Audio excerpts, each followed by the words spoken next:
Lukaku dropped for a big game. Havertz started up front. Were you surprised that Thomas Tuchel decided to not start Lukaku last night? Not really, to be honest with you, Sam. I think you've hit the nail on the head. I mean, you know something. See if Lukaku had played the other week and only had 10 touches, but he'd scored 2 goals, then that's a different thing. Then he's doing his job and he can get away with the lack of input in his game. However, I mean, I've got to be honest, I was staggered at that statistic myself, to be honest. 7 touches in a game. It's clearly not enough. You know, you can argue, I think, a little bit that the team style doesn't really suit him, because for me, he's a far, far better striker when he can run in behind and go on the end of crosses. So I don't think, from his point of view, in an ideal world, they have been doing that. However, he has to show more, he has to do more, he has to link up better, he has to take part in the game. He wasn't doing that. So in answer to your question, was a surprise? No, not really. And I tell you what didn't surprise me even further was the fact that Havertz come in and judging by the highlights I saw, looked very, very lively. Put one over in the bar the first couple of minutes, scored a great header. Looked as though he could have, had 2 or 3. Havertz actually, I think a lot of Chelsea fans are really happy with him right at the moment, because they, I suppose, not question marks over him necessarily, but weren't really sure if he was like the real deal or he could do it all the time. But to a performance like that last night, he could have had a hat-trick in the first half, really, couldn't he? He can play. Kante as well, amazing.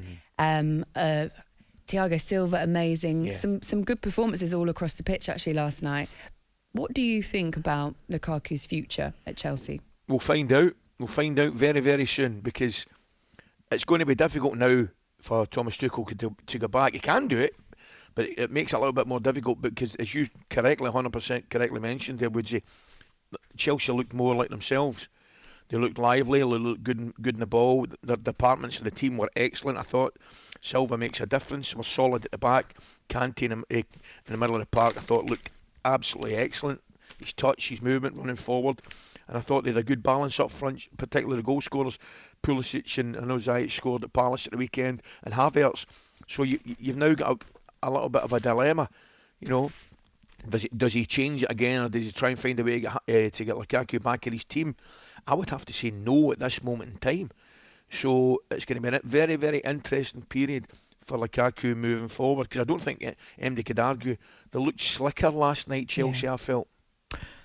Chelsea won last night. English dominance so far in the last 16, brilliant. Can we make it 4 wins from 4 in the last 16 tonight? Tough game for Man United away at Atletico. Paul Hurst in the Times today talks about Diego Simeone and how he could have become the Manchester United manager when they sacked David Moyes. He writes this morning in the Times, what if United had plumped for Simeone? Sure, there would have been grumblings about the safety first approach to football, but that was the case too in the red half of Madrid when the Argentinian was appointed back in 2011, and he is now regarded as a god. Atletico are not enjoying their best season. They are 5th in La Liga, but he's done a brilliant job. He broke Barcelona and Real Madrid's dominance in the Spanish League, winning the title twice in his 9 full seasons in charge. Atletico have never finished outside the top 3 in the 2 years before he took over. They finished 7th and 9th. He's also taken Atletico to 2 Champions League finals, won the Europa League twice, and lifted the Copa del Rey after beating Real in the final in 2013. As it says there, Ali, not having their best of seasons, but you look at the work he's done there. He has done a brilliant job, and he's a real character, isn't he? And there still might be time, but he's someone I love to see in the Premier League. Yeah, so would I, Sam, but and I say but he's been brilliant at Atletico Madrid, but it's a different kettle of fish managing a club that effectively are the underdogs in the city and going to one of the biggest clubs in the world. I think he could probably handle it, but I think in many ways it kind of suited him being at Atletico Madrid, where he could get away with that style of play. When I say away with it, I don't actually mean away with it. He formed a style of play which suited Atletico Madrid, where defensively they were absolutely magnificent and solid. And remember, they were only I think it was a 93rd Sergio Ramos header away from winning the Champions League. So the job that he's done there is absolutely fantastic. It's a completely different job going to somewhere like Manchester United, where there's a massive expectation level at Atletico Madrid is probably high, but it's nothing like as high as Real Madrid. So you can play on that a little bit. All of a sudden, you're going to go to Manchester United with the expectation levels through the roof, particularly after somebody like Sir Alex Ferguson. So I'm the same as you, mate. I'd love to see him ply his trade in the Premiership. Will we see it? I'm not sure. I think probably time's running out a little bit, but he'd be a tremendous acquisition. And don't you just love his passion in the touchline? Dear me. He's also... I quite like this quote he's come out with that I read today on social media. He says, Manchester United are one of the best teams in the world right now, and it's difficult to find weaknesses in Ralph Rangnick's side.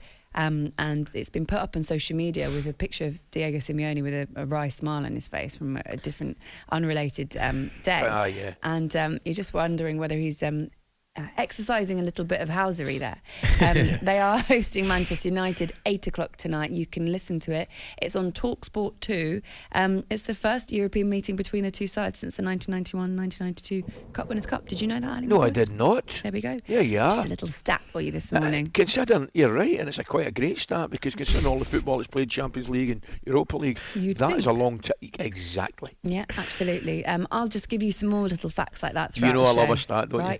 I do. And I wanted to welcome you back and hope that you don't go anywhere too soon. And how do I do that? By bringing stats to the table. Yes. Sam Allard, thank you, my friend. talkSPORT Breakfast with Laura Woods, Monday to Wednesday mornings 6 till 10. On AM, on DAB, via the talkSPORT app and on your smart speaker. talkSPORT.